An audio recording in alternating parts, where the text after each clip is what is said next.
We're leaving on the next flight out today.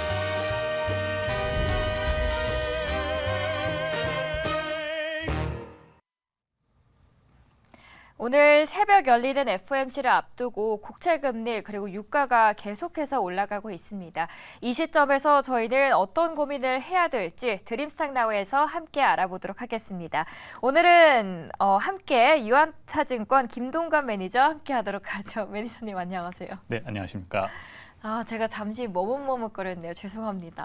괜찮습니다. 네, 오늘도 다시 화이팅 하면서 저희는 새벽에 뵀었는데 저녁에 뵈니까 네. 조금 더 색다르죠? 네, 그렇습니다.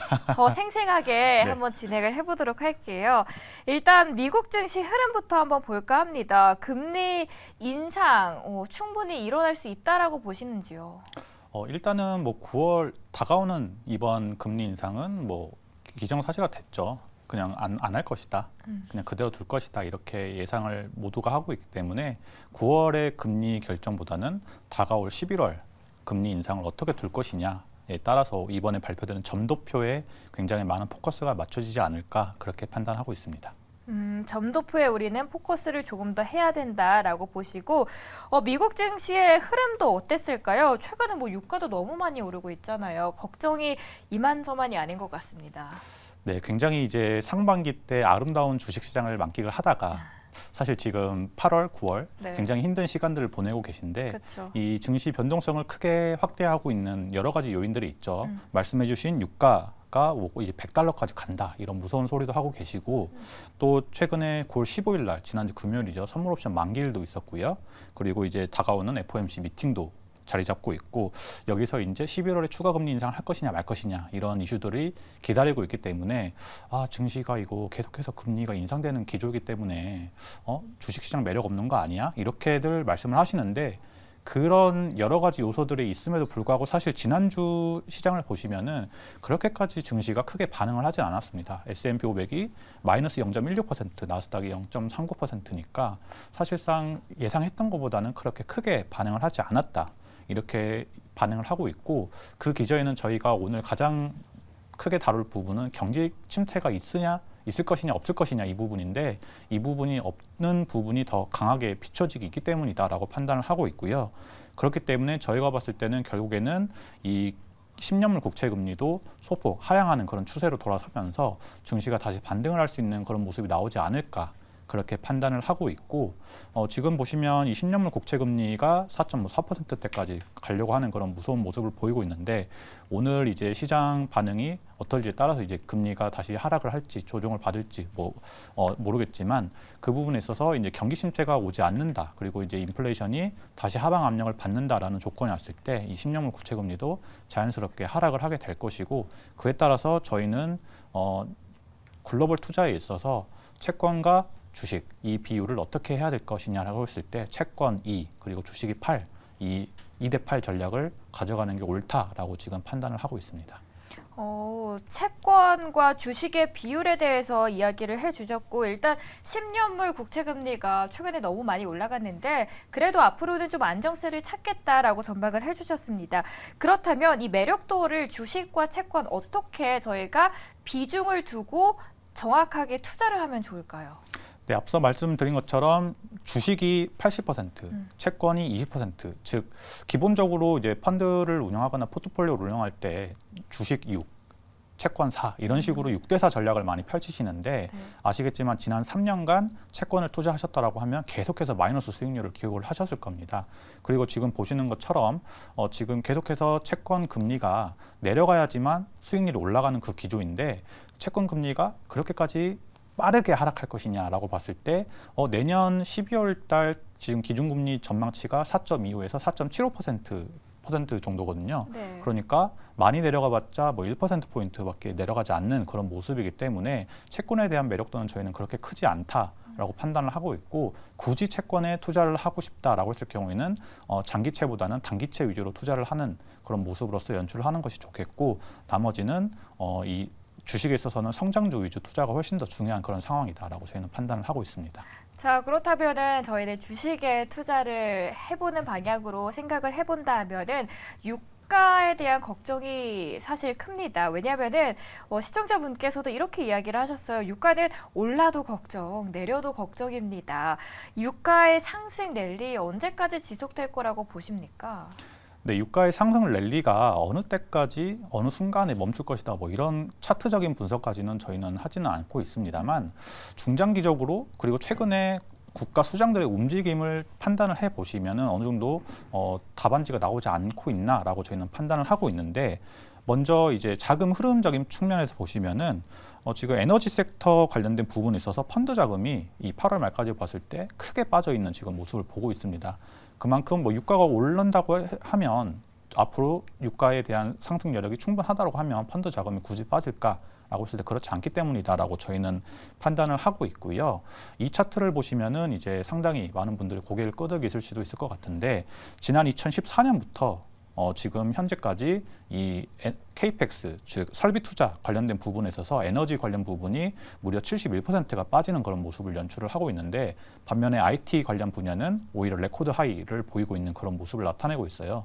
그만큼 장기 성장성으로 봤을 때 에너지 섹터보다는 IT 위주로 계속해서 많은 투자가 이루어지고 있다라고 보시면 되겠고 최근에 이제 일론 머스크를 찾는 각국의 수장들이 너무 많아지고 있고 이제 뭐 사우디아라비아에서도 국부 펀드가 이 테슬라에 투자를 하려고 하는 그런 움직임들이 보이고 있는 모습을 살펴보시면은 그 부분이 지금 이 케이펙스와 연계가 된다라고 판단을 할 수가 있겠습니다.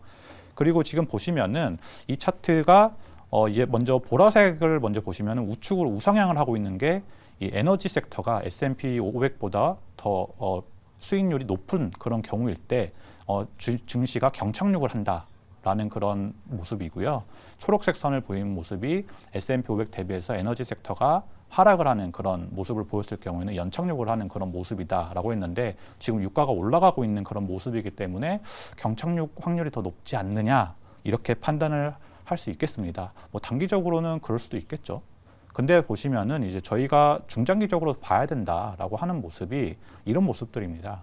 이제 글로벌 석유 수요의 가장 많은 부분을 차지하는 게 중국인데 이 중국의 석유 수요 관련해서 2025년이 되면은 피크를 찍을 것이다라고 하는 그런 블룸버그의 전망치가 나오고 있어요.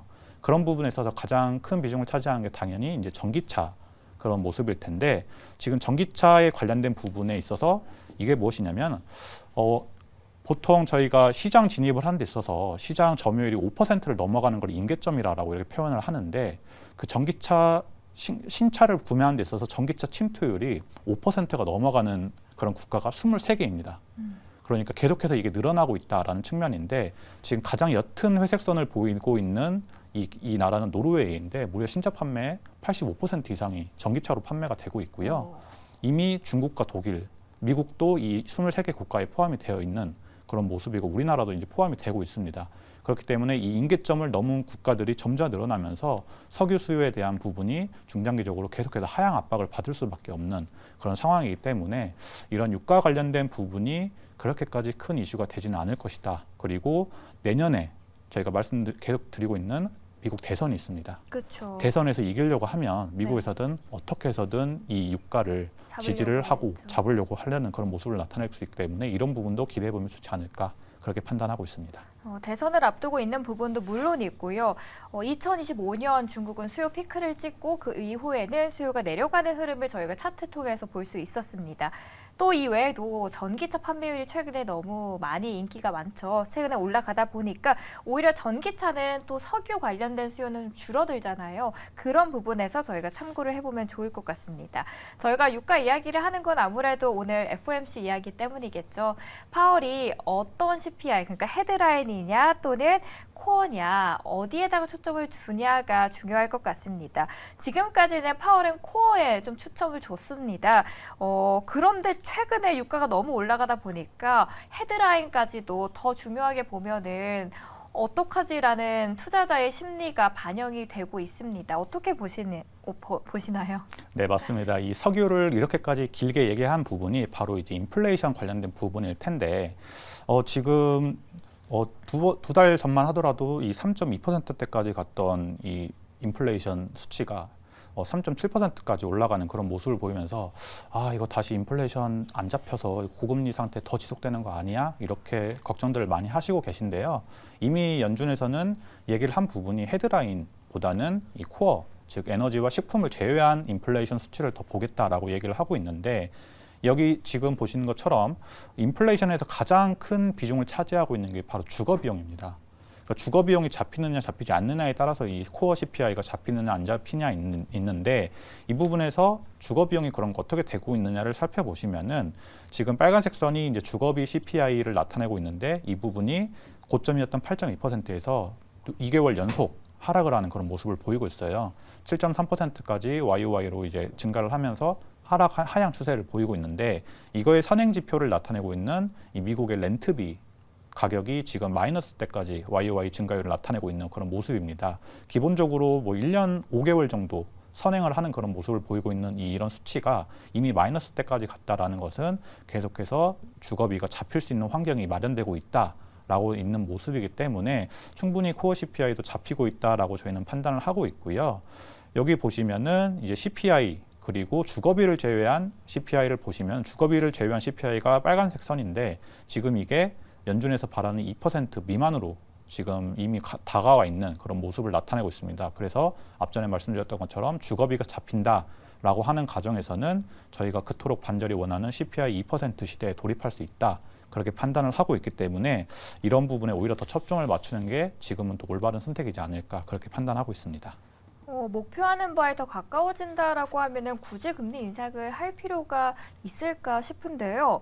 미국 경기 침체 가능성과 함께 은행 사태들도 한번 짚어보고 갈게요.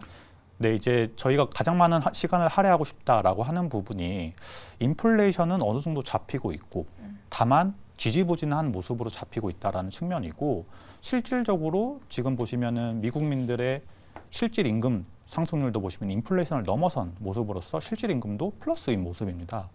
그러면 이것만 봤을 때도 충분히 경기 침체가 아닌 거 아니야? 라고 판단을 하실 수 있는데 계속해서 걱정을 하는 부분을 더 덜어드리는 측면에서 많은 이야기들을 가져왔고 그거에서 가장 주목할 점이 은행이다라고 먼저 얘기를 드리고 있거든요.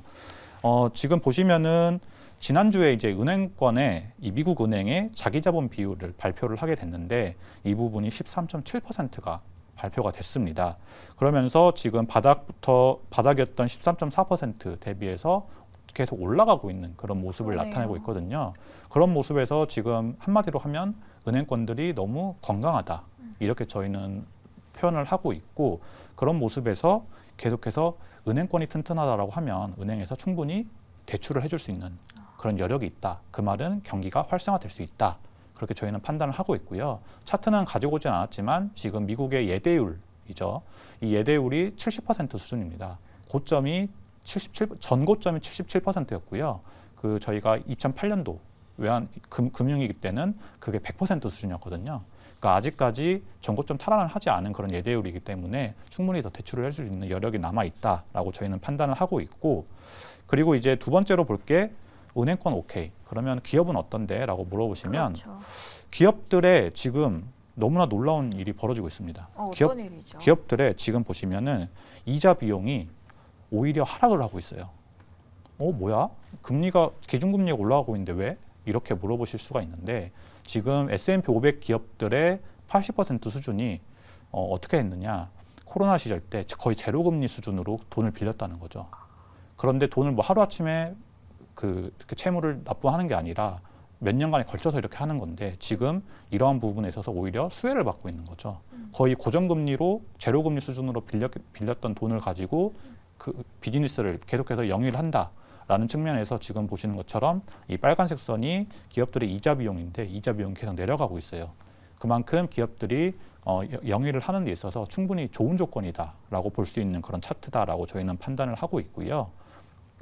이제 여기서 이제 다 기업들 그리고 전체 은행 그리고 가계까지 모두가 나와 있는 부분이 있습니다. 바로 이 연체율을 살펴볼 텐데 돈을 갚을 수 있는 여력이 있느냐를 살펴보실 수 있을 때 당연히 연체율을 봐야 될 텐데 지금 보시는 것처럼 최근에 많은 분들이 우려를 하는 게 개인들의 신용카드 연체율이 너무 올라가는 거 아니야? 이렇게 얘기를 하고 있지만 지금 보시는 것처럼 이 파란색 선이 그 개인들의 신용카드 대출 연체율인데 이 부분이 많이 올랐습니다. 2.77% 이번 2분기 때 발표가 됐는데 지금 과거에 보시는 것보다도 훨씬 낮은 수치를 유지를 하고 있어요. 그렇기 때문에 이 부분이 아직까지 걱정을 우려를 할 필요는 아니다. 그리고 가계의 연체율도 2.23% 수준으로서 여전히 낮은 그런 모습이고요. 그리고 이제 초록색 선이 전체 연체율인데 이 부분도 아직 2.4% 미만으로서 여전히 낮은 그런 모습으로서 여전히 오히려 하향 안정화되고 있는 모습이고요. 앞전에 말씀드렸던 것처럼 기업들이 너무 펀더멘털이 튼튼하다라고 했는데 기업들의 연체율도 0.97%밖에 되지 않습니다. 너무나 건전한 그런 상황이다라고 말씀을 드릴 수가 있기 때문에 이 회색 음영선으로 되어 있는 경기 침체 구간 다른 구간과 비교했을 때보다도 너무 낮은 상황이고 이 노란색 선을 펼친 부분이 이 바로 저희가 가장 지금의 경기 시점 경기가 어떻게 될 것인지 예측하는 부분과 흡사하다라고 그렇게 말씀을 드리는 부분인데 이 1995년과 2000년도 사이 노란색 박스가 이때 당시에 미국의 GDP 대비 부채 비율이 고작 70%였습니다.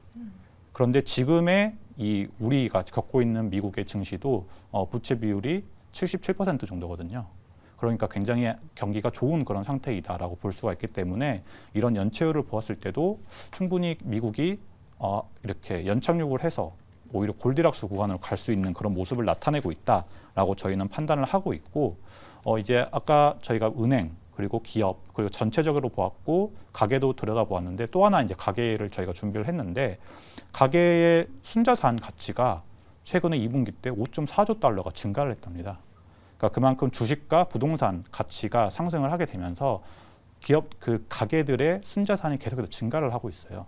그 말은즉슨 계속해서 이 가계에서도 충분히 버틸 여력이 있고 오히려 자산이 증가하고 있고 아까 말씀드렸던 이 실질 임금도 증가를 하고 있다라는 측면에서 미국의 경기는 경기 침체로 가기에는 은행 그리고 가계 그리고 기업들이 너무 펀더멘털이 튼튼하다 이렇게 저희는 판단을 하고 있습니다. 기업과 은행 모두 튼튼한 상황입니다. 그렇다면 이거를 국내 증시와 한번 연관을 시켜볼게요. 최근에 한국 수출액 증가율이 반도체가 플러스를 전환했습니다. 그렇다면 이쪽을 저희가 눈여겨봐서 긍정적으로 생각을 해봐도 좋을까요? 네, 그렇습니다. 이제 한국 수출액에 있어서 가장 중요한 부분을 차지하는 게 바로 반도체 수출이고 이 반도체를 저희도 굉장히 좋게 바라보는 이유는 이제 글로벌리하게 투자를 하고 있는 저희 본부 입장에서는 국가별로 매력도가 다 있습니다. 그 매력도가 있는 와중에도 중요한 부분이 그 국가의 기업이 과연 글로벌리하게 경쟁력이 있느냐가 가장 중요한 핵심 포인트인데 우리나라의 삼성전자라든지 SK 하이닉스 당연히 지금 이 반도체 시장에 있어서 디램과 낸드 시장에 있어서 가장 압도적인 경쟁력을 보이고 있다라고도 이렇게 나와 있기 때문에 이런 부분에서 지금 반도체 관련된 부분이 지금 충분히 좋아질 수 있는 그런 환경이다라고 판단을 하고 있고요. 특히나 이제 HBM 시장에 있어서 뭐 SK 하이닉스는 너무나 압도적인 지금 모습을 보이고 있고 삼성전자도 추격을 하고 있는 그런 모습에서 AI 시장과 함께 반등을 할 수 있는 그런 구간이다라고 저희는 판단을 하고 있고 지금 보시는 것처럼 PC 수요 같은 부분이 굉장히 중요한 부분인데 PC 수요가 뭐 지금 보시는 IDC 그리고 시장 테크인사이트, 가트너 이런 시장 조사 업체들이 다 같은 반응으로서 2분기 바닥을 다지고 24년부터 다시 한번 반등을 할 것이다라고 이렇게 전망을 하고 있기 때문에 그만큼 이런 반도체 우리나라 기업들에 대해서도 좋게 긍정적으로 바라볼 수 있다라고 그렇게 판단을 하고 있습니다. 그러면은 PC 수요가 계속 늘어나고 있다. 글로벌 투자 이제 SK 하이닉스나 HBM 쪽으로도 저희가 긍정적으로 바라봐도 좋겠네요. 네, 그렇습니다. 자, 그렇다면 이번에 글로벌 자산 배분 전략을 어떻게 하면 좋을지 여쭤보도록 할게요. 네, 앞전에 이제 저희가 주식 8, 채권 2, 8대2 전략을 말씀드렸고 그럼 그 안에서 어떤 주식을 매수를 하는 게 좋을까라고 봤을 때 국가적으로 봤을 때 저희는 당연히 이제 선진국이 더 많은 할당량을 받아야 된다라고 생각을 하고 있고요. 그 안에서 이제 선진국이 75% 그리고 신흥국이 25%로서 이런 전략을 펼쳐야 된다라고 얘기를 하고 있는데 그중에 가장 많은 비중을 차지하고 있는 게 미국입니다. 미국에 특히나 나스닥 100 쪽을 더 집중을 해서 투자를 하는 게 옳은 판단이다라고 저희는 판단을 하고 있고요. 그리고 저희가 기존에는 중국 비중을 8% 정도로 잡았었는데 이 중국의 8% 비중에서 5%를 더 하락을 시켜서 3% 비중만 담자라고 얘기를 하고 있습니다. 그 이유에 관련해서는 이제 지금 보시는 이 국가별, 지역별 이익 추정치를 살펴보시면 이 미국이 가장 크게 지금 이익 추정치가 올라가고 있는 모습을 살펴보실 수가 있고 중국은 올라가는 듯 하다가 지금 하방 압력을 받고 있기 때문에 지금 이런 비중을 조금 더 줄였다라고 보시면 되겠고 국가별로보다 이제 업종별로 더 나아가서 보시면은 대형 기술주, 반도체 그리고 전기차, 신재생 에너지 관련된 이런 성장주 관련된 부분을 80%로 투자를 하는 것이 옳다라고 판단을 하고 있고 가치주는 20% 정도만 담아보는 게 어떨까까지 이렇게 저희 전략을 펼치고 있습니다. 그러면 일단 AI 쪽을 저희가 주요하게 보면 좋은 건가요? 맞습니다. 지금 대형 기술주, 반도체, 전기차 이 세 가지 업종의 공통점이 바로 AI가 다 투입이 되고 있는 그런 모습을 나타내고 있거든요. 심지어 신재생 에너지도 AI를 통한 이 매니지먼트가 중요한 그런 시점이다라고까지 밝혀지고 있기 때문에 그럼 AI가 굉장히 중요하다라고 말씀을 드릴 수가 있겠고 뭐 AI에서 선도 주자들이 사실상 대형 기술주들이 가장 앞선 모습으로서 뭐 클라우드 시장이라든지 서버라든지 그런 지금 GPU라든지 그런 모습들 다 가져가고 있는 모습이기 때문에 AI를 테마로라고 했을 때도 대형 기술주와 반도체는 절대 빼먹을 수 없는 그런 필수 종목이다라고도 얘기를 하고 있습니다. 금리 인상이 있어도 충분히 시장이 버텨낼 수 있고 앞으로 더 하반기에는 상승할 수 있다라고 보기 때문에 성장주 쪽을 긍정적으로 보시는 거고 그 안에서 반도체 그리고 AI 쪽을 이야기를 해주셨습니다. 오늘 많은 이야기 해주셨고요. 이만 연구원님 보내드리도록 하겠습니다. 늦은 시간까지 감사합니다.